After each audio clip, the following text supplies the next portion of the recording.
Bueno, buenas tardes a todos. Yo creo que vamos a ir iniciando la segunda reunión del día de hoy, del caluroso día de hoy. Si gustan, ahí hay un poquito de agua. Tenía hielos, pero ya no tiene hielos. Pero tenía muchos hielos, entonces tal vez está fresca. También, si gustan, tal vez en estas zonas está un poquito más fresco, pero donde gusten sentarse. Vamos a iniciar el día de hoy. La verdad es que, como saben, siempre es un placer que podamos vernos aquí todos juntos como comunidad, hacer iglesia en cada temporada del año. Pero así que sean bienvenidos. Para los que no me conocen, mi nombre es Víctor. Bienvenidos todos a The House. También ahí está mi esposa Silvana y nuestra chiquita Isa. Y el nuevo integrante que está ahí horneándose a fuego lento, que todavía no sabemos qué es. Esperamos que ser humano, nada más. Pero, de hecho, el día de mañana tenemos una cita con la ginecóloga, entonces mañana vamos a saber si es niño o niña. Si quieres hacer tus apuestas en la cajita negra de atrás, puedes poner 100 pesos y ahí dices si es niño o es niña y ya después vemos qué onda, quién gana. Sí, ahí en la cajita negra dice diezmos y ofrendas, ahí pueden poner. El boleto cuesta 100. Pero ya vamos a saber, entonces la verdad es que estamos muy, muy contentos, estamos muy felices. El día de hoy vamos a platicar sobre un tema que la verdad normalmente no platico mucho. Es un tema que tal vez no desarrollo tanto y no lo vemos como tanto, por lo menos aquí en esa comunidad. En la tradición a la que vengo, yo creo que sí se platica un poquito más, por lo menos es lo que yo he experimentado. Es un tema bastante recurrente y hoy vamos a hablar acerca del pecado. Sí, vamos a hablar acerca del pecado, de este concepto del pecado. Yo creo que todos lo hemos escuchado, sabemos. De hecho, diferentes religiones, no solamente la cristiana ni la judeocristiana, utilizan el concepto de pecado, sino bastantes. Y el día de hoy que vamos a hablar sobre eso, entonces yo creo que hay que orar, ¿no? Hay que orar primero. Así que, Señor, gracias por este día, gracias por tu amor, por tus bendiciones, por tu fidelidad, porque de verdad todos los días que nos levantamos podemos ver tu amor y tu bondad en nosotros en cada uno de los aspectos de nuestra vida. Gracias, Dios, por cada temporada del año. Gracias, Dios, por cada situación y por tu amor. En el nombre de Jesús. Amén. Muy bien. Bueno, vamos a iniciar el día de hoy. Entonces espero que esta plática que ya he hecho, Dios la pueda utilizar para que pueda hablar algo a nuestras vidas, a nuestros corazones. Esta es por lo menos la petición que he tenido estos días que he estado preparándola, que podamos traernos algo diferente cada quien, pero algo único. Entonces yo creo que lo primero que podríamos ver, lo que podríamos responder, traigo una serie de preguntas que vamos a estar reflexionando juntos ahorita en estos minutos. Lo primero tal vez podría ser bueno, ¿qué es el pecado?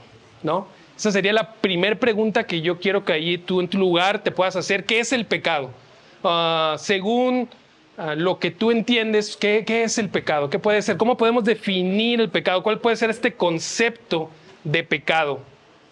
Yo creo que muchas veces tenemos cierta noción de cómo definir el pecado por las diferentes tradiciones, las diferentes iglesias en las que hemos estado, o tal vez en la manera que fuimos creciendo en el cristianismo, podemos definir qué es el pecado.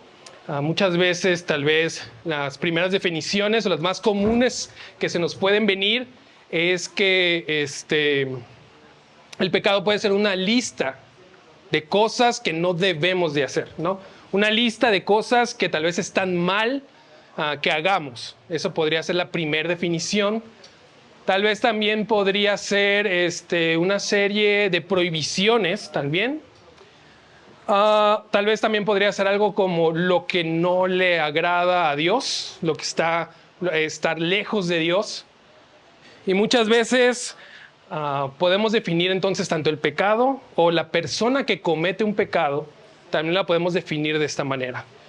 Personas tal vez alejadas de Dios, Ah, muchas veces hasta podemos relacionarlas con el diablo, a la persona que peca. Tenemos como muchas definiciones o muchas ideas acerca del pecado. Pero lo increíble es que en la Biblia encontramos la mayor parte del tiempo dos palabras que se refieren al pecado. Una palabra es en griego, la palabra en griego es amartía. Esta palabra la encontramos muchas veces donde se refiere al pecado, encontramos esta palabra amartía que significa errar en el blanco o errar en la meta. Tal vez en otras partes encontramos la palabra, pero en hebreo, que es yet, y esta palabra en hebreo, lo que significa es, y de igual forma es errar, errar en el blanco. De hecho, a la Biblia en Jueces utiliza el negativo de amartía para referirse a unos arqueros que no erran en el blanco. Dice, este ejército es capaz de tirar la flecha y no errar, y lo ponen como y no pecar, pero lo utilizan el término en griego. Entonces, esta definición de pecado nos dice que es errar en un blanco. Así como un arquero, ahorita que vienen las Olimpiadas de Francia, vamos a tener estas competencias de arquerismo en donde es la flecha tiene que dirigirse a un blanco. Entonces, al no dar en el blanco, se podría decir en este concepto que está errando y que está pecando. De esta manera lo utiliza la Biblia, el errar en el blanco es el pecar. Y así lo define tanto en griego como en hebreo. Entonces, al final, al tener este concepto, pues cambia un poquito la perspectiva, cambia un poquito el enfoque de lo que puede ser pecado, ¿no? El errar en el blanco, el errar en la meta. Porque por lo menos en mi vida, en muchas áreas de mi vida, no solamente en la espiritual, sino en la personal, en la profesional, en la familiar, muchas veces he errado en el blanco. Muchas veces yo estoy dirigido hacia una meta, hacia un objetivo, pero no logro llegar tal vez de la manera que yo pensaba que iba a llegar. Entonces, ¿por qué? Porque es de humanos, digo, si no te has dado cuenta, es de humanos el fallar. El que fallemos, el que nos equivoquemos, es algo de todos nosotros y es algo que nos vamos a enfrentar toda nuestra vida. Pero entonces, ok, si el pecado es errar en el blanco, la siguiente pregunta podría ser, ¿cuál es el blanco? ¿Cuál es la meta? ¿Cuál es el objetivo al que nosotros tenemos que poderle dar, al que nosotros podemos que tirar la flecha? ¿Cuál es ese blanco? ¿Cuál es ese objetivo? A lo largo de todo el texto bíblico, a lo largo de toda la Biblia, podemos entender que el objetivo y que el blanco son los mandamientos.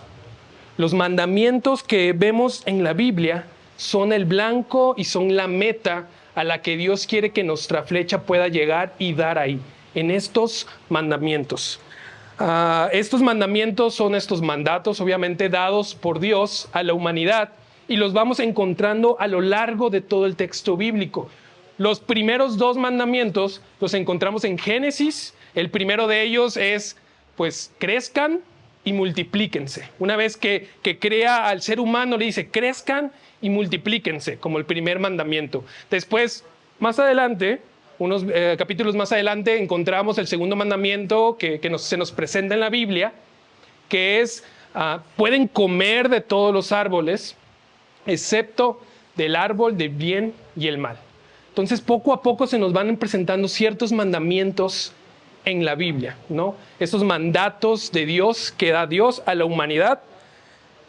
Pero yo creo que los mandamientos más populares, que yo creo que todos conocemos o hemos escuchado, hemos visto alguna película, o tal vez hemos visto alguna caricatura, lo hemos leído en un libro, en muchas partes, pues son los 10 mandamientos. Estos 10 mandamientos que son entregados a Moisés en el monte Sinaí y que son entregados para podérselos explicar a todo el pueblo de Israel.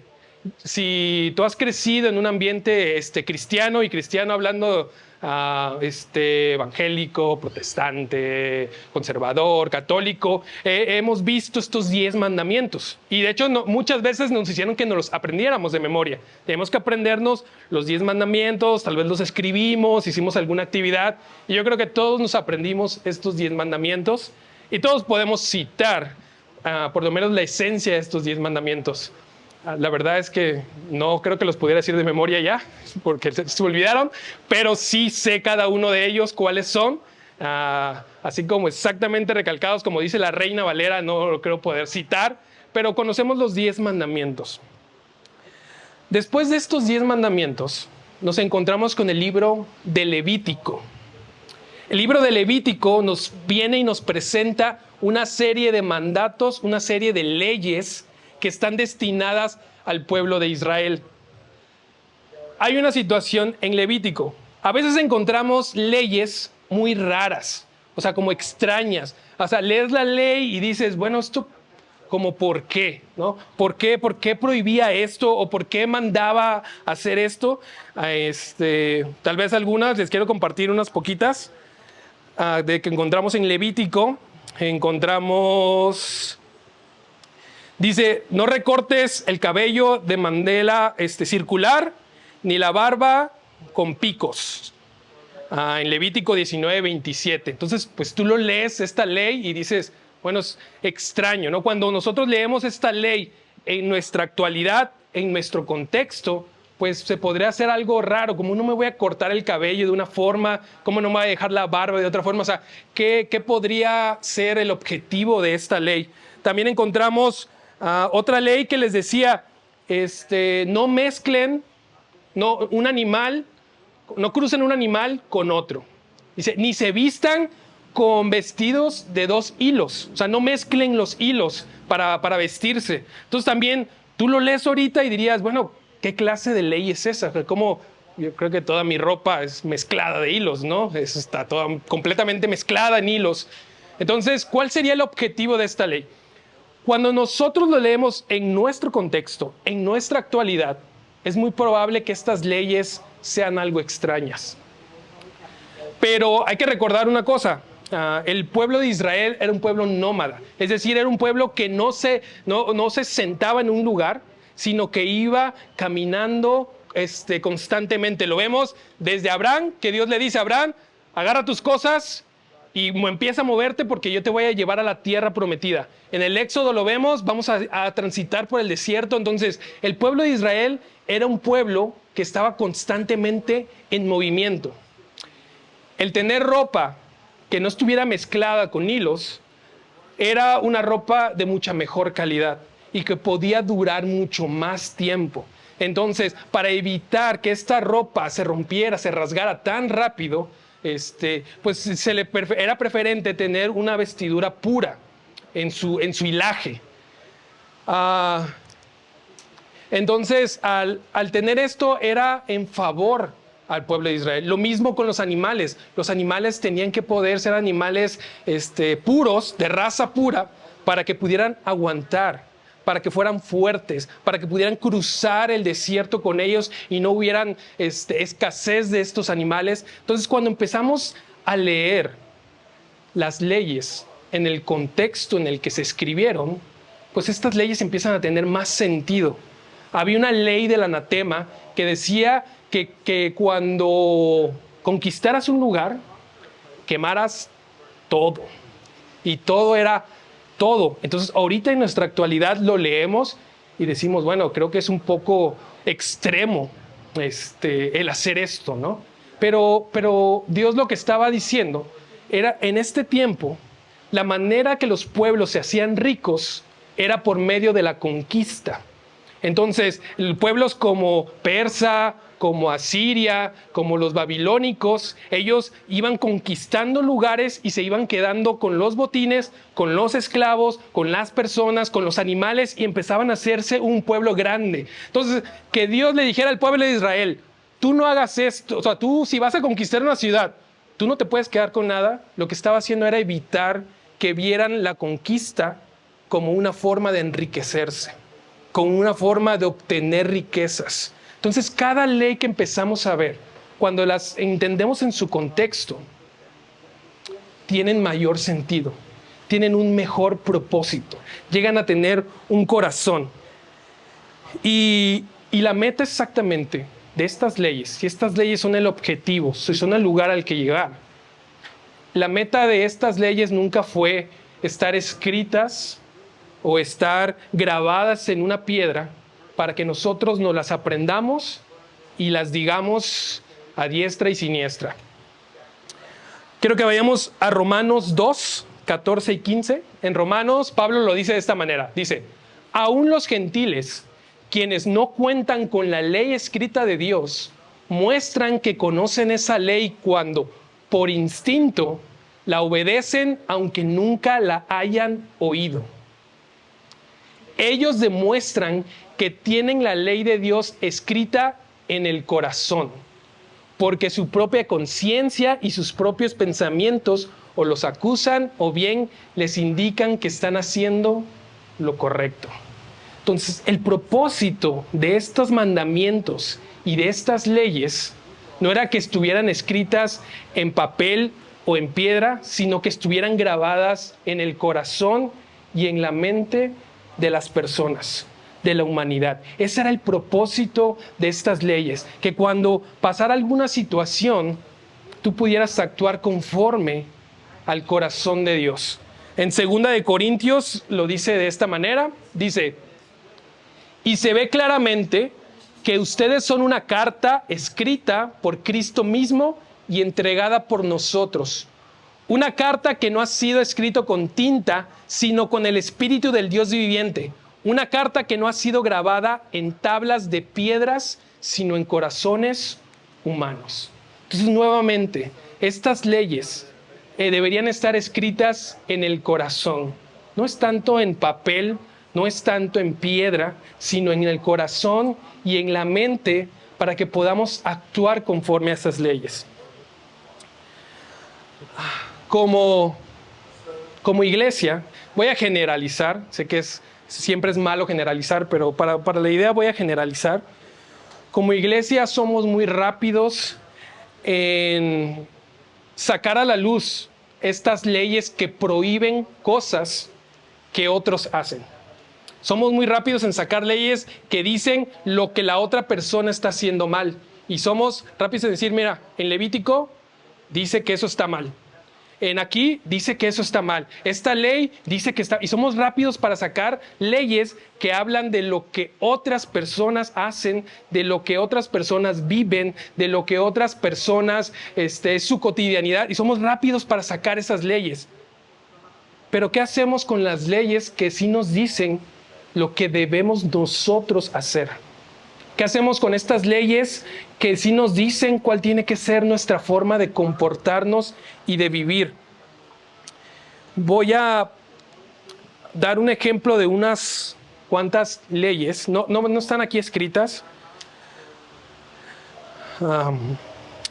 Dice, cuando recojas la cosecha de tu tierra, no recojas el grano en las orillas de tus campos, ni levantes lo que caiga. Harás lo mismo con la cosecha de la uva. No cortes hasta el último racimo, ni recojas las uvas que caigan al suelo.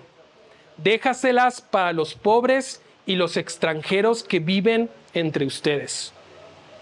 No defraudes ni le robes a tu prójimo.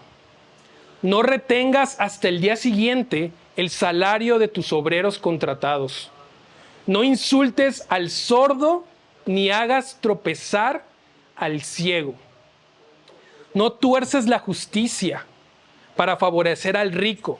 Siempre juzga con imparcialidad. No tengas chismes ni difames entre tu pueblo. No te quedes con los brazos cruzados cuando la vida de tu prójimo corre peligro. Yo soy el Señor. Somos rápidos para sacar leyes que prohíben cosas a otros, pero somos muy lentos para tomar estas leyes y grabarlas en nuestro corazón, grabarlas en nuestra mente, grabarlas en nuestras manos, en nuestro estilo de vida, en cómo tratar, en cómo comportarnos. Estas leyes que son el objetivo y que son el blanco al que debemos aspirar, vienen a mostrarnos cómo podemos vivir. Imagínense que estas leyes hablan de los sordos, hablan de los ciegos. Y cuando hablan de no ponerles tropiezos, no está diciendo que le vamos a ir a meter el pie, pero muchas veces como ciudad, como gobierno, como comunidad, no tenemos los espacios disponibles para ellos y tropezamos su andar. Para los ciegos, para los sordos, para las personas con discapacidad motora. Entonces, hay tantas leyes. ¿Qué hacemos con todas estas leyes que también están ahí en la Biblia? ¿Qué hacemos con cada una de ellas? Pues, otra vez, el objetivo es que las podamos guardar en nuestro corazón y en nuestra mente. Que cuando surja la situación, podamos llevarlas a la luz, así como una carta escrita por Cristo mismo, debe ser nuestra vida ante las situaciones. La siguiente pregunta sería entonces, ¿cómo cumplimos estos mandamientos? ¿Cómo cumplimos todas estas leyes? Quiero que vayamos a Marcos 12. Esta va a ser la historia crucial que vamos a ver el día de hoy. Marcos 12, 28 dice: uno de los maestros de la ley religiosa estaba allí escuchando el debate. Se dio cuenta de que Jesús había contestado bien. Entonces le preguntó: de todos los mandamientos, ¿cuál es el más importante? Jesús contestó: el mandamiento más importante es: escucha, oh Israel, el Señor nuestro Dios es el único Señor. Ama al Señor con todo tu corazón, con toda tu alma, con toda tu mente y con todas tus fuerzas. El segundo es igualmente importante: ama a tu prójimo como a ti mismo. Ningún otro mandamiento es más importante que estos. Y para seguir con esto de las preguntas, la otra pregunta que yo me hacía era: si el objetivo es cumplir todos los mandamientos, ¿cuál es la razón de que exista un mandamiento más importante? Si el objetivo es que yo tengo que cumplir todos los mandamientos, ¿para qué necesito un mandamiento que sea más importante que otros? ¿Cuál es la necesidad de que un mandamiento sea mayor a otro? ¿Por qué? Porque yo creo que este escriba se dio cuenta de algo. Este escriba se dio cuenta de lo más importante y de que la vida es más compleja y es más difícil de lo que parece. La vida no es tan sencilla, la vida no es tan fácil, la vida no solamente es como blanco y negro, la vida tiene matices de muchos colores. Cuando uno está viviendo, cuando uno está en esta situación, se da cuenta que la vida no es tan fácil. Cuando uno no sé, está como enfrente de una comunidad, se da uno cuenta que la vida no es tan sencilla como para sí y para no. Es situaciones complejas, circunstancias difíciles que nos llevan a que no todo es tan fácil, no todo es tan sencillo. Hay ciertas situaciones que estamos viviendo nosotros ahora que somos padres. Cuando uno es papá y tiene como a su hijo, o vas a ser papá, empiezan muchas situaciones, muchas opiniones que normalmente encontramos tanto en nuestros familiares, también encontramos en nuestros amigos, también encontramos en las redes sociales. Y todos te dicen la manera en la que tienes que ser padre, ¿no?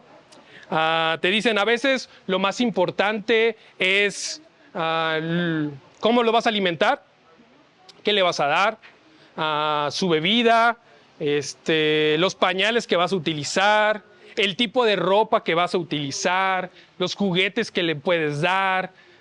Te empiezan a decir también cuándo tiene que dormir, cuándo no tiene que dormir. Te dicen, ¿sabes qué? Aprovecha a dormir cuando él duerme, Entonces, pues es imposible, físicamente es imposible porque ellos duermen a horas donde uno está trabajando o algo así, pero empiezas a tener como muchas opiniones de cómo ser padre y de cómo tienes que actuar. Entonces, llegan tanto, y yo me acuerdo que era mucho. Entonces yo decía, ¿cómo voy a cumplir con ser un buen padre? ¿Cómo voy a cumplir con poder criar bien a mi hijo? ¿Cómo lo voy a hacer? ¿Cómo lo voy a lograr? Si hay tantas reglas que seguir, ¿cómo realizo esto? Lo único bueno es que al final de cuentas, siempre me decían, mira, Víctor, lo más importante de todo lo que estás haciendo, lo que vas a hacer como papá, lo más importante es el amor. Lo más importante es que ames a tu hijo.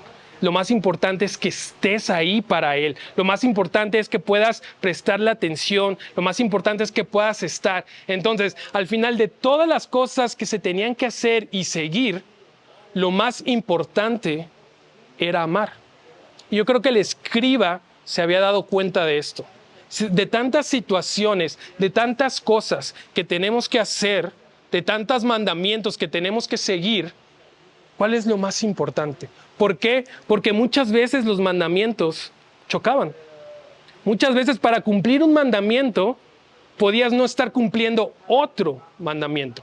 Y esto lo vemos en la parábola del buen samaritano, cuando hay una persona en el camino que está con necesidad y está moribunda, está ensangrentada, la ley prohibía acercarse a ellos. Pero Jesús termina esta parábola diciendo que el que lo ayudó y el que amó a su prójimo fue el que cumplió la ley.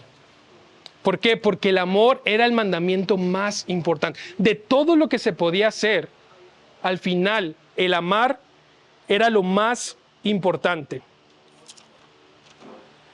Entonces, esta historia nos presenta que podemos amar a Dios de diversas formas. De hecho, cuando a Jesús le hacen esta pregunta, él se refiere a Deuteronomio 6, que es donde encontramos este versículo que dice lo mismo, el Señor es el único Dios y amarás a tu Dios con toda tu alma, con todas tus fuerzas y con todo tu corazón. Y se lo pone en Deuteronomio 6 y Jesús lo cita nuevamente ahí. Podemos tocar cada uno de estos puntos, pero sería muy largo, pero lo voy a hacer como de manera muy superficial. Dice, amarás a Dios con todas tus fuerzas. En ese tiempo, en ese momento, las fuerzas eran la representación de lo exterior, de lo que podíamos ver en la parte de afuera. Las fuerzas para ellos eran las manos, eran los pies, eran el movimiento, eran las acciones. Ahí podíamos ver la fuerza. Al empujar algo, al correr hacia algún lugar, al poder hacer algo, se veía la fuerza física, que era todo lo externo, lo que se podía ver, lo que se podía ver de otra persona. Entonces, Dios está diciendo, con todo lo externo y con todas las acciones, ámame. Amar a Dios con toda esta fuerza externa. Después venía el alma. A diferencia de las fuerzas, que era lo externo, el alma no se podía ver. El alma solo uno la conoce. Uno solamente sabe cómo está tu alma, cómo estás tú. Y decía, y también con lo de interior y con lo invisible, también amar a Dios. Luego es interesante porque dice la mente. Si tú te vas a Deuteronomio 6, la mente no viene en el mandamiento. Solo habla de fuerza, alma y corazón. La mente es un añadido de los evangelios por parte de Jesús. ¿Por qué? Porque para el mundo antiguo, la mente y el alma eran lo mismo. No existía este concepto de mente. El concepto de mente empieza en esto que se conoce del mito al logos y que es el comienzo de la filosofía. En ese momento existe la mente y el ser humano, para ser humano, es un ser pensante que raciona las cosas. Entonces, como para la época de Jesús, la filosofía griega ya estaba ahí influyendo a los judíos, pues Jesús dice, ¿saben qué? también con la mente, también al razonar, también al pensar, también con nuestros pensamientos y con nuestras deducciones debemos de amar a Dios. Y luego, por último, con el corazón. El corazón es la pasión. En Lucas 6 nos dice, de la abundancia del corazón habla la boca. Yo creo que si tú has hablado con una persona que es apasionada a algo, luego te das cuenta. Escuchas sus palabras, escuchas su tono de voz, escuchas cómo se expresa, cómo lo habla, y tú dices, esta persona le mete corazón a lo que hace, a la música, al deporte, a las artes, a todo esto, le mete corazón porque lo escucho. Y es de la misma forma, amar a Dios con el corazón es amarlo con esa pasión que se expresa con esas palabras. Después de esto nos dice que hay un mandamiento similar o igual de importante, que es amar al prójimo. Muchas veces nosotros porque así somos los humanos, ponemos amar a Dios en primer lugar como el primer mandamiento y amar a tu prójimo como el segundo mandamiento. Pero la Biblia no hace esta nivelación o esta jerarquía. Eso es algo que surgió después. La Biblia dice el mandamiento igualmente de importante, el mandamiento igual al primero es amarás a tu prójimo como a ti mismo. Yo quiero terminar con este último punto. No sé si puedas pasar, Denise. Entonces estamos viendo que el pecado es errar en el blanco. El blanco son estos mandamientos que el objetivo es que no están escritos, sino que estén en nuestro corazón, y que muchas veces la vida es compleja para poder seguirlos al pie de la letra, pero hay un mandamiento más importante. Entonces, si el mayor de los mandamientos es amar, el mayor de los pecados es no amar. Si el mayor de los mandamientos se enfoca en el amor, el mayor de los pecados es no vivir en ese amor. Si este mandamiento más grande de todos es amar, el pecado más grande de todos es no amar. Y no amar en todas sus formas y sus expresiones. De rechazo, de intolerancia, de odio, de rencor, de exclusión, de fobias, en cada uno de esos aspectos de no amar, no estamos cumpliendo el mayor de todos los mandamientos. Y de hecho voy a ir más allá. Si el mayor de los mandamientos es el amor, el mayor de los pecados es no vivir en amor. No solamente se trata de amar, sino también de sentirnos amados por Dios. Cuando nosotros sentimos que Dios no nos ama, que no somos dignos, que somos rechazados por cualquier situación, déjame decirte que estás pecando, porque no estás cumpliendo el objetivo para el cual Dios te creó, que es que sepas que eres amado, que vivas en amor. Si el mayor de los mandamientos es amor, todo lo que no sea vivir en ese amor es pecado. Uno de los versículos más conocidos del cristianismo es Juan 3:16. Dice, porque de tal manera amó Dios al mundo que ha dado a su Hijo unigénito para todo aquel que en Él crea, no se pierda, mas tenga vida eterna. El versículo inicia, porque de tal manera amó Dios al mundo. No dice, porque de tal manera Dios estaba tan enojado con el mundo que envió a su Hijo. No dijo, de tal manera Dios estaba tan decepcionado con la humanidad que mandó a su Hijo. Dijo, de tal manera amó Dios al mundo. Porque todo inicia con que somos amados. por Dios. No inicia porque somos pecadores, o muchas veces he escuchado este mal concepto de decirnos a todos somos trapos de inmundicia ante Dios.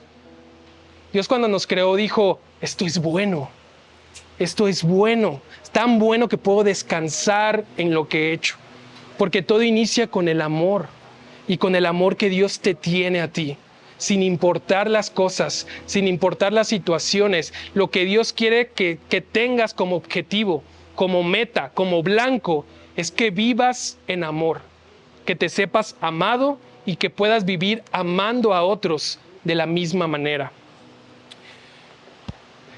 Yo le puedo decir a Dios, pero Dios, yo fallo muchas veces, yo peco muchas veces, yo cometo errores muchas veces.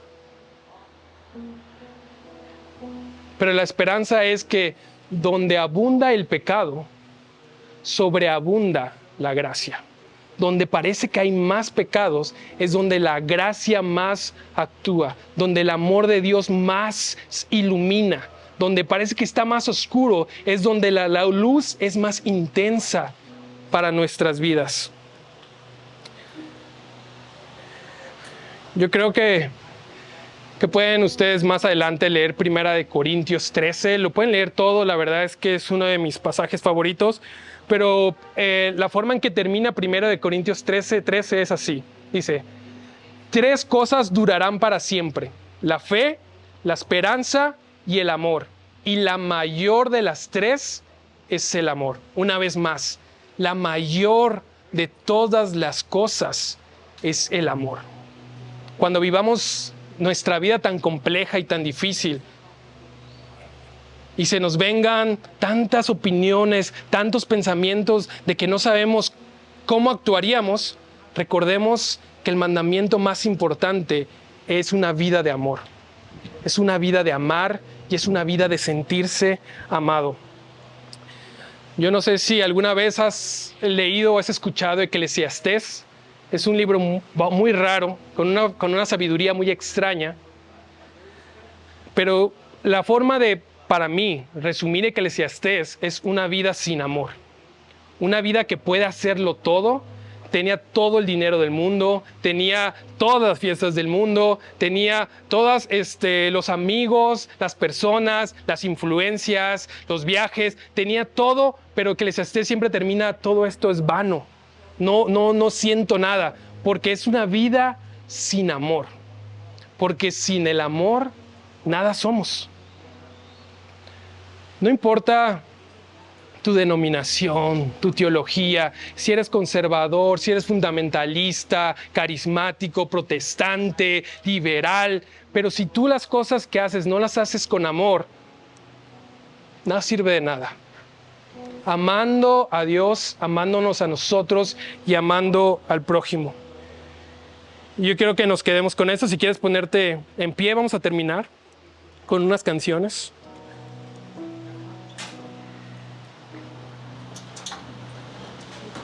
Una vez más lo repito nada más. Si el mayor de los mandamientos es amor, el mayor de los pecados es no amar. El mayor de los errores que podemos cometer como humanidad es vivir fuera de una vida de amor. Y Dios te ama. Dios te ama con un amor incondicional. Gracias Dios por este día. Gracias Dios por este domingo. Te pedimos por la vida de cada una de las personas que están aquí, Dios. Que tú puedas llenar sus corazones con ese amor. Que tú puedas, que ellos se sientan amados en su totalidad y que puedan amar a otros de igual forma. Tu gran mandamiento, el mayor de todos, es que podamos vivir en amor. Te pido que nos enseñes a vivir en amor, Dios. En el nombre de Jesús. Amén.